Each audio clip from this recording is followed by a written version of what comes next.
Hai Sobat Asmara Loka, gimana kabarnya nih? Udah lumayan lama saya belum buat video lagi. Karena kesibukan satu dan lain hal, mungkin udah banyak info seputar pertanian yang terlewatkan. Tapi, kali ini saya coba untuk sharing lagi bareng Sobat Asmara Loka tentang info-info seputar pertanian lainnya. Kali ini saya akan sharing tentang satu tanaman yang kalau kita punya ini, kita nggak usah beli lagi deterjen seumur hidup. Ini dia tanamannya, namanya buah lerak. Atau kalau di luar negeri namanya soapnut atau soapberry.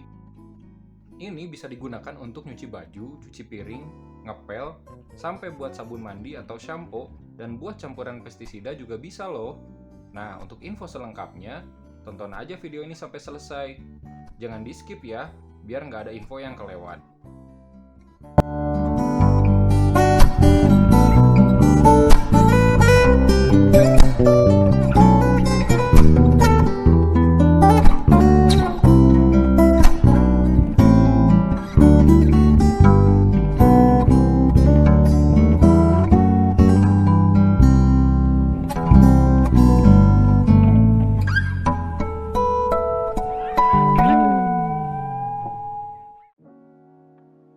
Tanaman ini multifungsi dan manfaatnya nggak main-main, karena mengandung getah saponin alami yang bersifat sebagai emulgator, jadi dapat menghasilkan busa dan berfungsi sebagai bahan pencuci.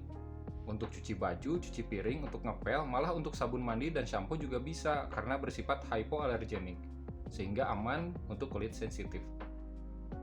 Yang paling utama, buah lerak juga berpotensi sebagai antibakterial dan insektisida alami. Jadi, selain untuk kebersihan sehari-hari, buah lerak juga bisa dipakai untuk campuran pestisida nabati seperti pestisida tembakau yang pernah kita bahas sebelumnya, atau pestisida organik yang lainnya.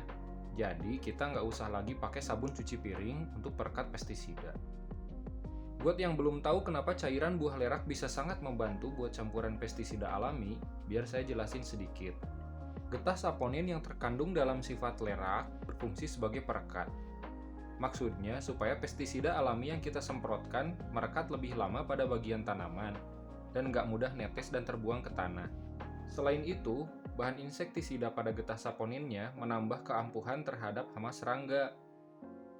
Tapi, kita juga nggak usah khawatir dengan racun dalam cairan lerak, karena dapat dengan mudah terurai dalam waktu yang relatif cepat.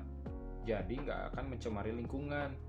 Beda dengan bahan-bahan sintetis seperti dienolalamin dan alkylbenzena sulfonat yang tidak dapat diurai secara biologis oleh mikroba. Buat yang belum tahu, alkylbenzena sulfonat adalah bahan dasar yang sering kali digunakan oleh deterjen yang pada umumnya kita pakai ya. Selain itu, dilansir dari National Ocean Service, deterjen dapat mengakibatkan eutrofikasi. Eutrofikasi adalah meningkatnya muatan nutrisi, termasuk mungkin salah satunya fosfat, di perairan yang menyebabkan berkurangnya oksigen terlarut dalam air, pengasaman air, kematian ikan, juga organisme air di dalamnya. Senyawa fosfat yang tinggi di perairan nantinya akan membuat ganggang atau alga tumbuh subur, sampai pada suatu saat bisa muncul ledakan pertumbuhan ganggang. Nah, kalau itu terjadi, bisa mengakibatkan kematian massal ikan. Dampak buruk lainnya adalah merusak lapisan pelindung ikan. Deterjen mengandung surfaktan, yaitu zat yang dapat mendenaturasi protein, sehingga surfaktan dapat merusak dan menghancurkan selaput lendir ikan yang merupakan sistem kekebalan ikan. Dari rusaknya selaput lendir, membuat ikan kehilangan lapisan yang melindunginya dari berbagai patogen penyebab penyakit, seperti bakteri dan parasit. Bahayanya, ketika ikan yang sudah terkontaminasi parasit ini, jika kita konsumsi, maka akan berdampak buruk juga bagi kesehatan kita. Nah, sekarang kita langsung aja ke pembahasan berikutnya ya, tentang bagaimana cara mengolah buah lerak menjadi siap pakai, supaya kita bisa menggunakannya dengan praktis untuk beragam kebutuhan. Kebetulan buah lerak yang saya beli ini udah agak kering ya. Buat teman-teman yang beli buah lerak, bagusnya yang kondisinya masih juicy atau fresh, biar kandungannya masih banyak. Hitungannya, kalau yang masih fresh, sekitar 10-15 buah lerak dicampur dengan 1 liter air. Tapi kalau yang udah agak kering kayak gini, ya sekitar 20-an buah lerak. Nah, ini ternyata ada beberapa yang masih lumayan fresh. Kita bisa lihat di sini ya, kondisinya masih berair. Kita juga bisa lihat ya perbedaannya dengan buah lerak yang udah kering. Nah, bahan yang kita butuhkan sekarang itu adalah 20 buah lerak, 1 liter air, dan 5 lembar daun jeruk. Terus kalau kita pengen cairan leraknya bertahan agak lama gitu ya, nanti kita bisa tambahkan 1 sendok makan garam sebagai pengawet alaminya.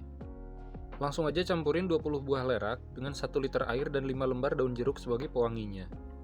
Kalau kalian punya essential oil buat aromanya juga bisa dipakai ya. Udah gitu, diamkan selama 2 hari. Kalau misalkan buah leraknya masih fresh, mungkin direndam semalaman juga udah bisa. Jadi proses perendamannya lebih lama karena buah lerak saya udah lumayan kering. Setelah direndam selama 2 hari, udah kelihatan muncul busa saponinnya. Buah leraknya juga udah lembek, jadi kita bisa kucek-kucek aja sambil ngeluarin bijinya ya. Tapi buat teman-teman yang malas ribet, buat ngupasin leraknya, di marketplace udah banyak kok yang jual lerak tanpa biji, jadi tinggal dikucek aja.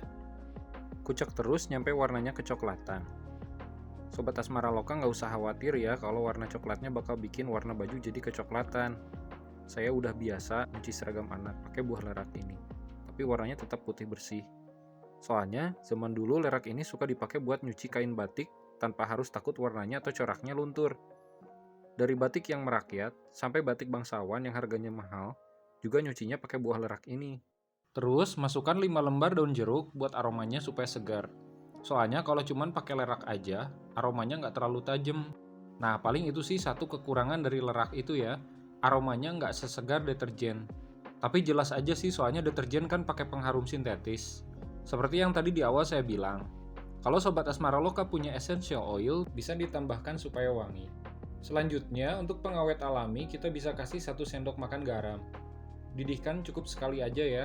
Kalau udah, saring pakai kain atau kaos yang bersih, terus masukin ke dalam botol. Untuk pemakaiannya, untuk cuci piring campurkan 1 tutup botol lerak ke dalam 1 liter air. Ini ukuran tutup botolnya kira-kira 10 ml ya.